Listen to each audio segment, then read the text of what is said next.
my kids are going to grow up with AI baked into pretty much everything at this point. And they have to understand it. They have to know where its weaknesses are, its strengths are.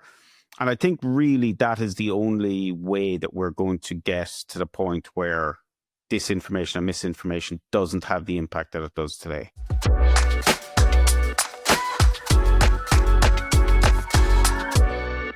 What's up, everyone, and welcome to another episode of the AI Download, your weekly recap of what's happening in the world of AI so you can keep up with all of it. I'm your host, Shira Lazar. I'm the CEO and founder of What's Trending, and I've been covering digital culture for almost 2 decades. First, a huge thank you to our series sponsor, Hivelighter. They're your AI-powered reading assistant, bringing you smart, personalized insights so you can spend less time scrolling and more time doing. Now, in the wake of the LA protests and recent ICE mass deportations across the country, social media has been flooded with video and images, but not all of them, as you can imagine, are real. And this is something I, of course, wanted to talk about on the show because, we talk a lot about other headlines, but this is something that we are experiencing day to day. I mean, I'm in LA right now, and it's hard not to ignore it. And there's a responsibility as someone who's a storyteller, a creator, a journalist to talk about these issues.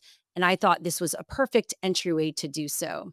So these kind of fake images or ones from the past, they might be from events and others are AI generated that you might be seeing in your feeds. So the question is, and what I want to talk about today is how do journalists covering breaking news in this new era of misinformation do so? And how can you be better equipped to spot what's real before you hit share? Joining us now is David Gilbert, senior writer at Wired, who covers disinformation, online extremism, and how both are shaping global events, especially heading into the 2024 US election. He covered that. Welcome now, David, to the AI Download. Thanks for having me, Shara. It's great to be here. So, you wrote a piece recently. The title was AI Chatbots Are Making LA Protest Disinformation Worse. That users are turning to chatbots like Grok and ChatGPT to find out what's real and what's not and getting inaccurate information. So thank you for writing that because it's a very important topic. So let's just start with this. Let's unpack these 2 words that are very loaded, and many people think different things about them, right? Disinformation and the word misinformation. Can you, from your, I guess, perspective, and maybe it's not even a perspective, can you define what they mean and how AI is playing into these issues right now? Sure. I suppose again, as you say, it's not something that's clear cut. People have different opinions about what these mean. But broadly, if you ask most people, I think in the disinformation, misinformation space, researchers, journalists, academics, they'll kind of describe misinformation as false or fake information that's shared not with any purpose, that's done so. Maybe people don't realize that the information they're sharing is fake, or done so thinking that it's a joke or satire or something that's clearly not real. Disinformation, on the other hand, is something that is shared with the specific purpose of dividing people, tricking people, fooling people.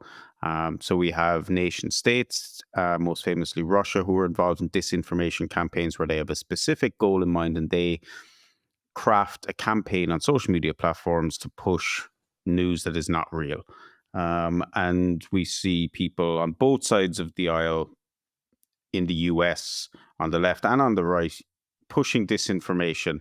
Now, it has to be said that people on the right in the GOP and in the pro-Trump camp do it at a orders of magnitude greater level than they do on the left. But that to me is the main distinction. I think one is done with a purpose and the other is done potentially by mistake. Okay, so anytime, if you're listening or watching, you share that word, now you know what they actually mean so you can use them wisely. But of course, this isn't the first time we've seen fake or misleading content during a major news event. We all know this. But is there anything about this moment in particular that makes it feel different or more urgent from you covering the story? Yeah, I think the fact that obviously, I suppose the first thing is that the situation in LA is so tense and people are so on edge, like they have been for quite a while now, since the second Trump term began. And then what really made things stand out for me this time around was when I opened up social media on Monday morning to kind of gauge the reaction and what was trending and what narratives were being pushed. What really stuck out to me is the role that AI was playing, not only in helping create content that was being pushed out there, but also in the fact checking process. So it was central to not reducing the level of disinformation out there, but actually amplifying it and supercharging it, which I think is a bit of it's something I've been noticing on social media platforms for a while, but I think this is the first time during a major breaking news event that I saw it being really causing damage rather than, simply being something that was actually helping the situation. Interesting. Yeah, because I feel, of course, we've pointed our fingers at social media in the past for amplifying and bots, especially. I'm sure you saw this in covering the election cycle. But Mhm. what makes it different when it comes to AI with the social media amplification that happens? I think what makes it different is that we're at a point now where people have the ability to use AI tools everywhere, whether it's on their phone or their laptop or computers. They are freely available. Some of them have guardrails, others have less guardrails, others again don't have any guardrails. And so whether you are a disinformation group based in the Kremlin who are trying to, they're not really pushing one side or the other, they're just trying to incite, radicalize both sides effectively so people will fight more. These are, godsends for them. They don't have to spend days and weeks crafting videos or images or websites. They can do it in minutes or hours using AI, which they have been doing. And so I think we're overloaded. And then, as we were talking about earlier, that's the disinformation side. On the misinformation side, we just see, especially on Facebook, we see this, what's being called AI slop, which is just these images and videos that are just, they're clearly not real. They're clearly generated by AI, but they are just absolutely filling people's news feeds, and it's very hard to get away from. So you're overwhelmed by this huge amount of content, and it's becoming increasingly hard to know which is real, which isn't real, which is generated by AI, which isn't generated by AI. And for just the average user of the internet, it is never been harder to know where the truth is at the moment. Totally. I mean, are people still on Facebook? No. I mean, this is happening on Meta overall on their all their platforms, Facebook, one of them, Instagram. I mean, X, I feel like I see it everywhere.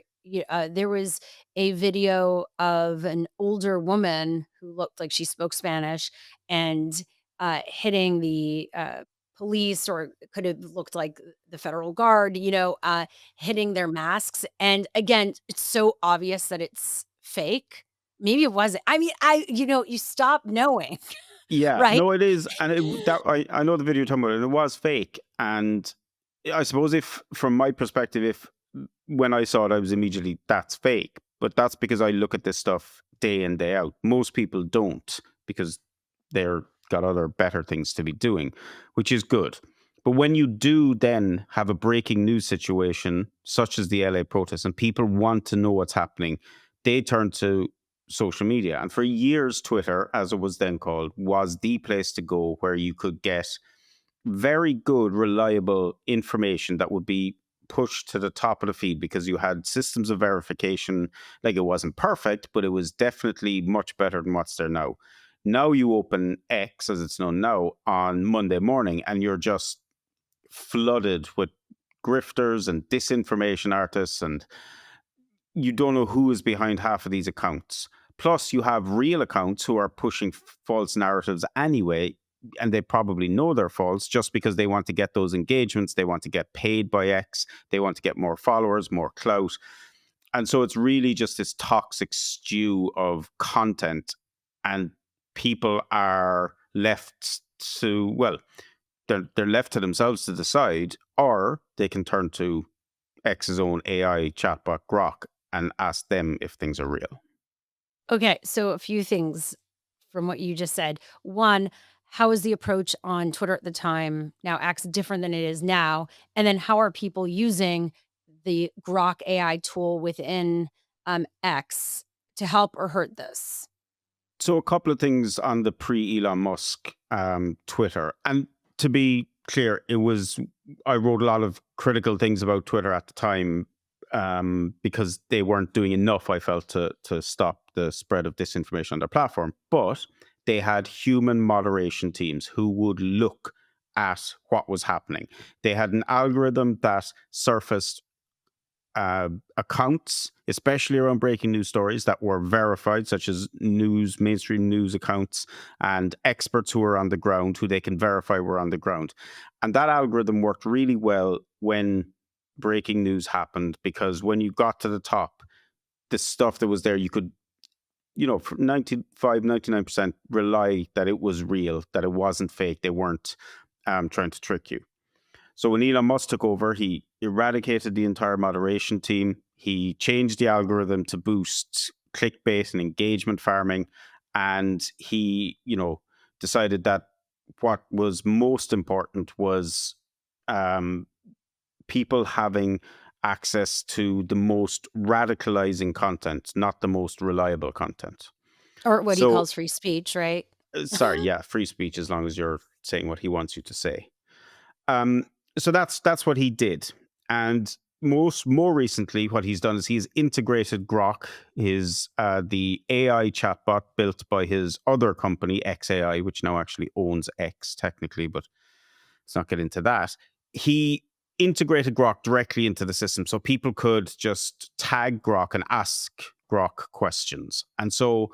What they are doing now, and it has been happening for a while, but it's at this week or last couple of weeks, I've seen it happening on a much greater scale. They're asking Grok to fact check information. So, for an example, Gavin Newsom posted pictures of the National Guard lying on the floor, criticizing Donald Trump, saying he hadn't given them sufficient supplies or resources to do what they needed to do. These photos were first published by the San Francisco Chronicle, and he was reposting them. So some people asked Grok to verify them to see if they were true, and Grok came back and said no, they were taken in Afghanistan in 2021. This was clearly not true, and in one case, another user replied to Grok saying, actually, the San Francisco Chronicle published them on Sunday. Here's the link. Can you retract your statement? And Grok goes, I've reviewed the San Francisco Chronicle. That's not true. It was Kabul in 2021. So it doubled down on its disinformation. It didn't backtrack. It didn't go back, even when it was presented with verifiable facts. Wow. And this happened on several different posts. And it's incredibly dangerous, because not only it doesn't then get restricted to X, because you see these claims shared on other platforms. Screenshots of what Grok said are shared on X or not on X, but on Facebook, on TikTok, on Instagram. And it gets much further, because people are saying, oh, well, what do you expect from X? And that's fair enough. What do you expect? At this point, no one should expect X to be showing them the truth. But the narrative grows on X and then spreads to other platforms. And that's the problem, because people get radicalized on X. They believe everything they see. People believe that Gavin Newsom was posting pictures from Afghanistan in 2021. They're not going to scroll and check and see. And it just creates this massive problem where people become really angry and really radicalized really quickly. Yeah, and it really creates confusion and chaos, which does not help these situations and moments. Of course, these are moments where we need to come together as a community, and we need to be moving in the right direction in order to lessen the conflict and the chaos, not escalate it. And it's already escalating, depending, I guess, on what you think about this. If you're downtown LA, some people might say it's not escalating right now. Again, we're recording this before the second weekend of protests, so just FYI. But it does escalate it, not just IRL, but on social media, which then impacts escalation IRL. It's this never ending loop that just seems to build and build and build, right? Like a storm. Hmm. So Absolutely. I guess with that, Whose responsibility is it to deal with this? Is it the platforms? Is it the journalists? Is it the lawmakers? Policy? What are your thoughts on this? Um, it is the platforms. Ultimately, I think it's their responsibility, but trying to force the platforms to do anything has proven, completely pointless for the last 2 decades, especially in the US, where policy efforts, legislation efforts are completely toothless. There, nothing will ever happen. And it seems under Trump's regime, he's now got all the tech platforms kind of singing his tune, and they're all reaping the benefits because they've decided, well, we're backing Trump, so he's not going to come after us. And as a result, they've rolled back even more the limited efforts that they were making to keep their platform safe. They've rolled those back even further, and it's just a free for all out there at the moment because anything goes on social media. There are very, very few. Like there's groups that I've been following for years that have been banned off Facebook. Extremist groups, alternative health groups that are sharing really dangerous information that have, were reconciled to Telegram, and their growth was limited because lots of people don't use Telegram, don't know how to use it. But they're back on Facebook. They've got tens of Okay. thousands of users. They're not even in private groups anymore. They're open. They're open groups, and so um, it's, I think ultimately it is the platform's responsibility to do more than they're doing, which is nothing effectively at the moment. And I think we're never going to get to the point where politicians are going to do or lawmakers are going to do anything.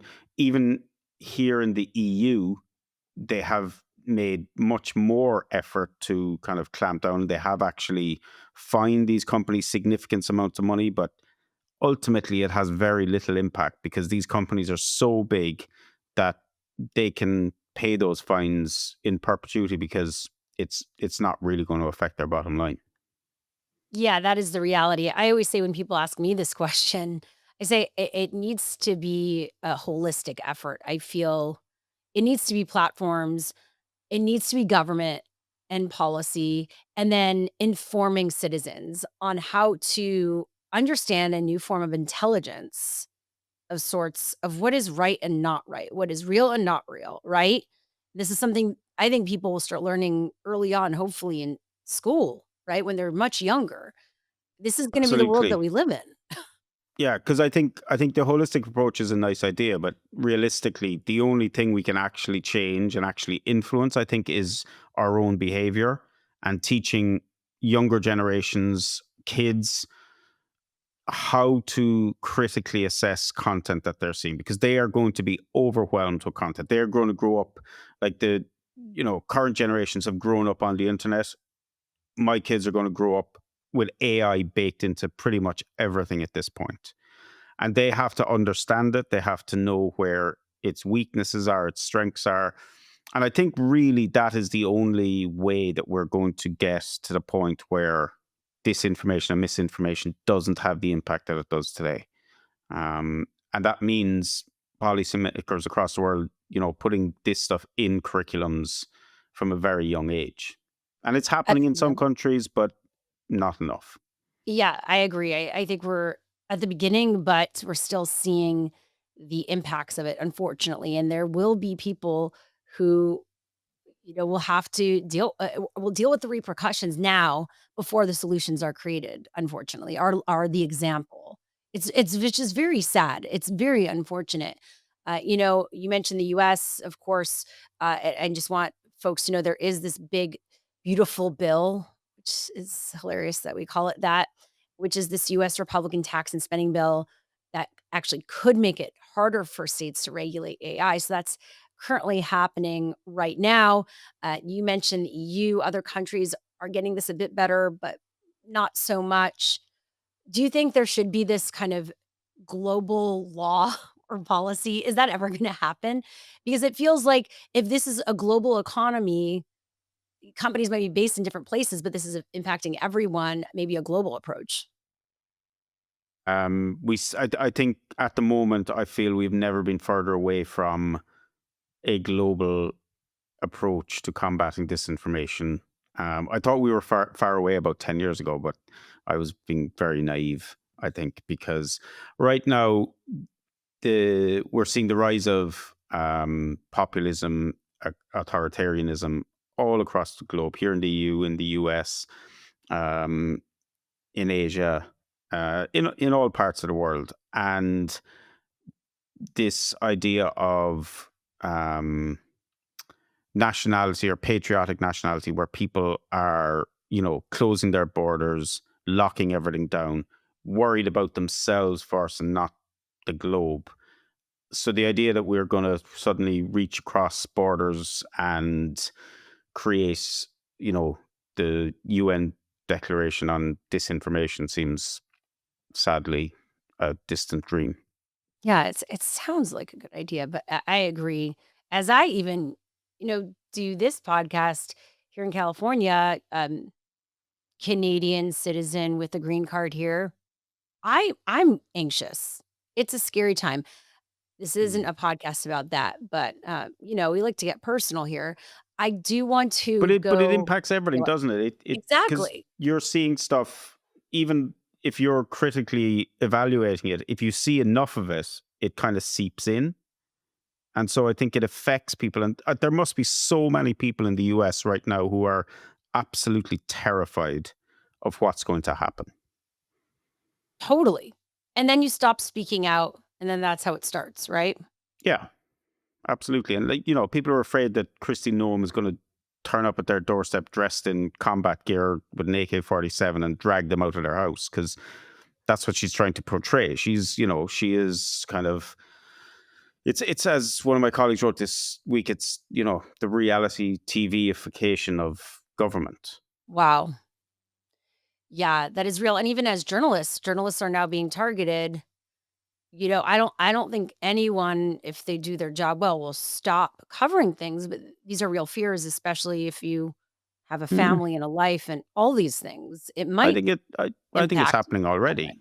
Yeah, Like, you see what's happening at 60 Minutes, and which is meant to be the gold standard of journalism, and people still can't stand over that or stand up for it, should I say? And um, you. I think there's a chilling effect happening across the board in the media. I agree. And I do want to go back to what you said that the average person, when it comes to AI, won't be able to typically tell the difference between what's real and what's not. You, as a journalist, can. How do you personally navigate this? What steps do you take before reporting on viral content and figuring out what is AI? Do you have your own guide steps? Um, yeah, I kind of do, but it changes constantly because AI is getting so good so fast that, looking out for six-fingered humans last year is no longer good because they've kind of mostly figured that out. Um, so I suppose it's just my initial thing is to just slow everything down, just to look, especially stuff that's going ultra viral, ultra quick. Um, it's hard sometimes to kind of not just get an adrenaline rush and, oh my God, look at this. This is crazy. Share it. But I think the most important step to take is just to stop. Just stop and look at it and evaluate it critically. And I think the first step is to look at it and go, is this even possible? Could this have happened? And you get a sense then pretty quickly whether something is real or not. I typically use reverse image search as one of the first things I do, which is, it sounds like it's a difficult thing to do, but it's not. It's baked into Google Photos. Now you go onto Google Photos, you upload the picture, and it will do a reverse image search, and you very quickly see if it's been shared online before. There are similar tools for videos that you can use. And so I think that's one of the most important. The second is to look at the account that's sharing it. That will probably give you a very clear idea of whether the person sharing it is reliable or not. My kind of thing at the moment is if I see an account on X sharing something and it's got a blue tick next to it, whereas 4 years ago, that would have gone, okay, this is probably real.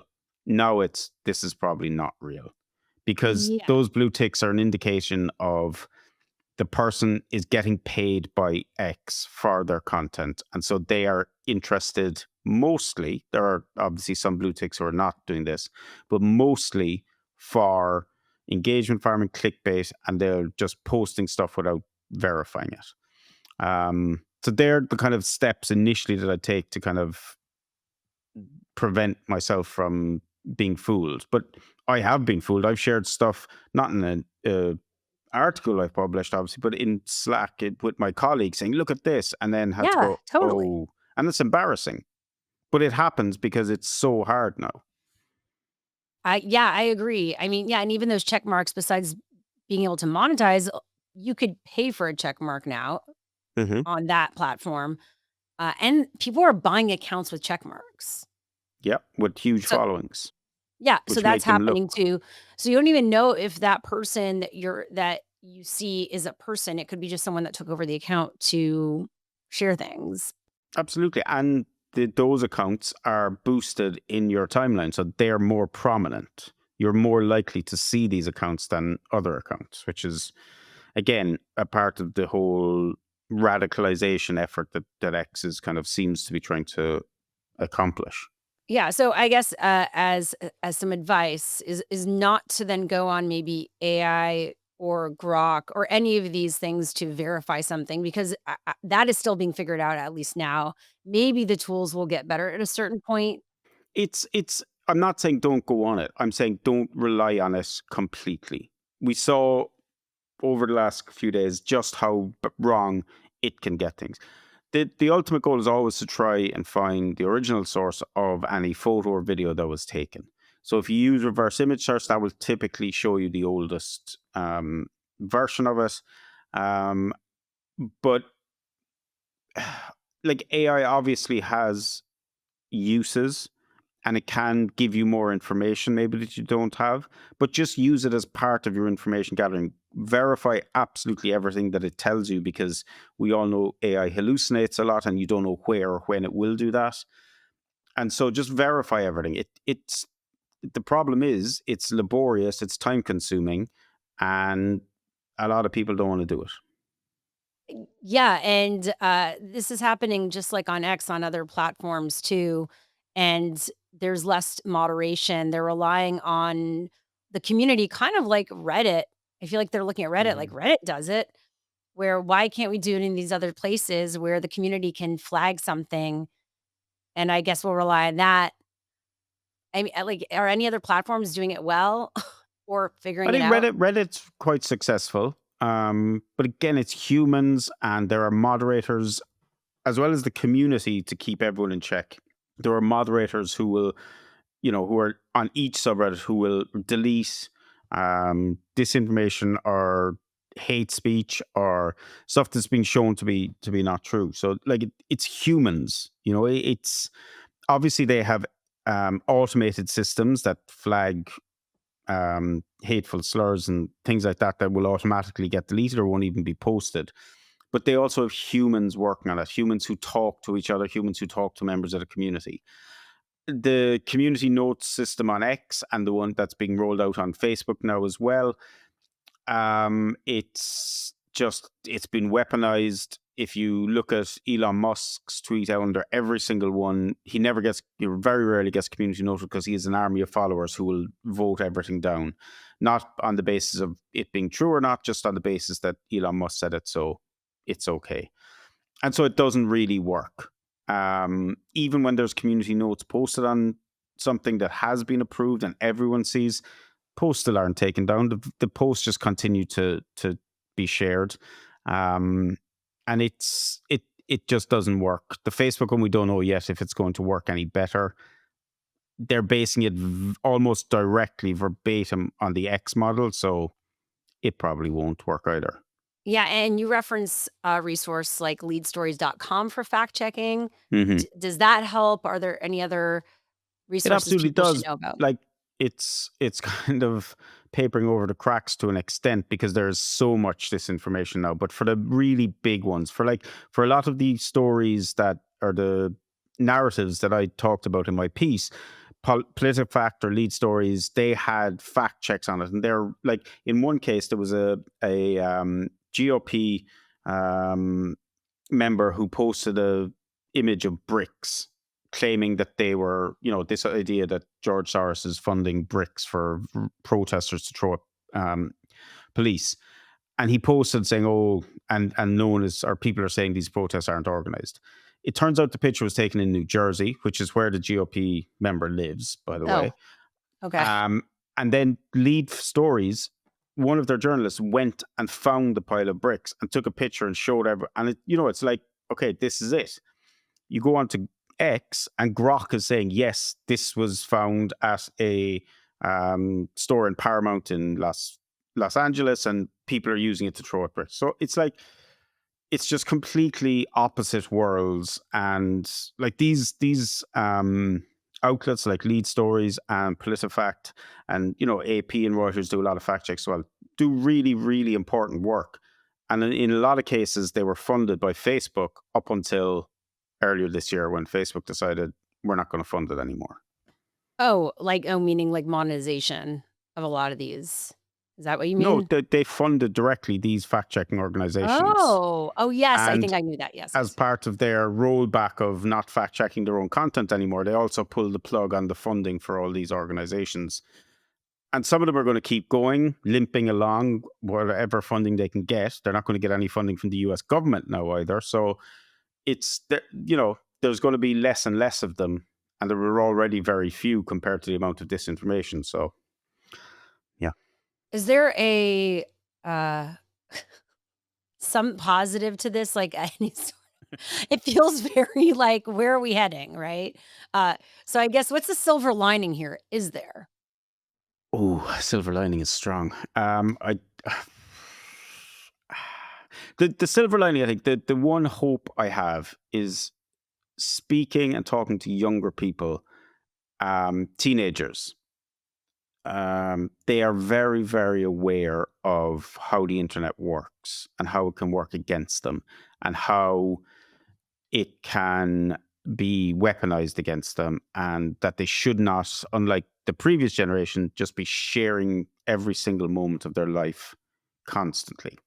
Now, lots of them still do, but I think there is a shift. I think people got kind of jolted awake by the fact that, their siblings or their uncles or aunts or whatever might have been going for a job and not got a job because they posted a picture on Facebook when they were really drunk saying something stupid 10 years ago. I think that's moving away. I think people are more careful now about what they share. At the same time, however, there are a lot of people for whom the internet, or a growing number of people for whom the internet is their only source of community, their only connection to the outside world. And in a lot of cases, that's a really good thing. But in a growing number of cases, it's a deeply dangerous aspect of what's happening in the world, especially when it comes to young men. We've seen how many people have been radicalized into far-right extremist groups, these nihilistic groups like the Calm and 764 that have cropped up in recent years, that are growing massively. So I think that's worrying in terms of the current generation. Yeah, sorry, I've gone off the silver lining now. No, Back no, it's to all good.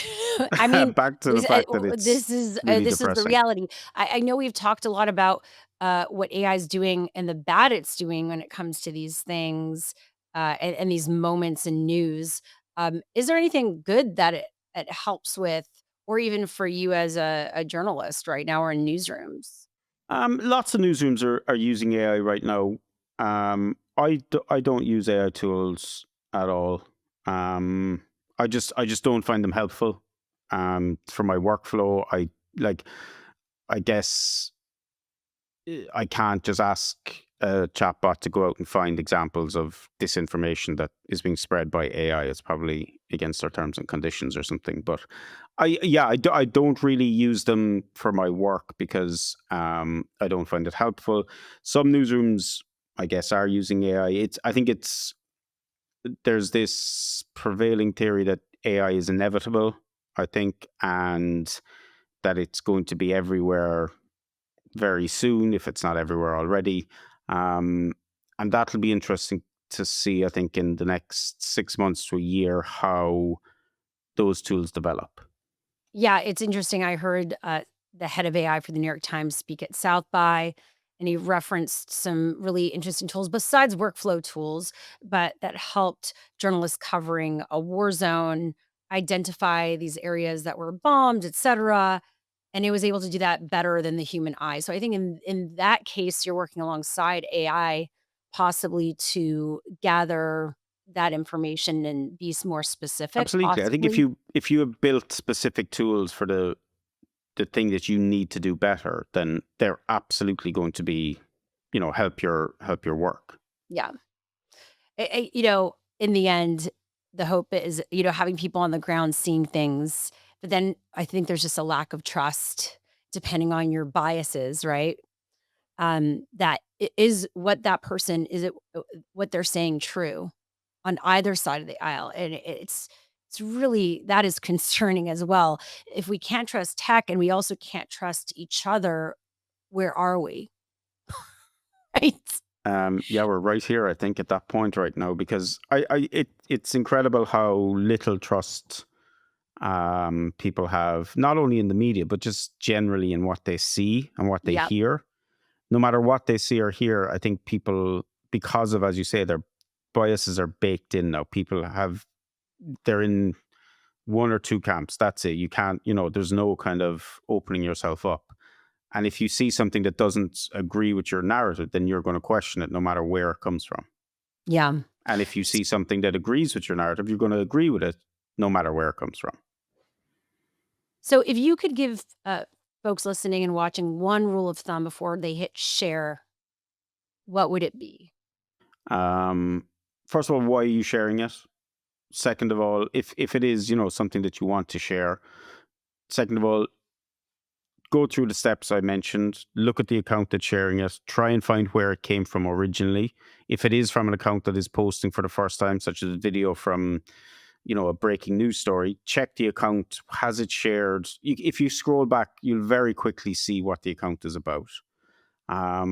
Just you don't have to be first to share it with your friends. It doesn't matter who shares it first. Just be right, because that's way more important. Well, thank you so much for joining us and for the work you're doing. I really appreciate it. No problem. Thanks for having me, Shira. And you can find David Gilbert and his work on wired.com. Of course, also follow him on social media. The links are in the description and caption wherever you're listening or watching this podcast. And thank you for joining us today on the show. I really loved learning with all of you.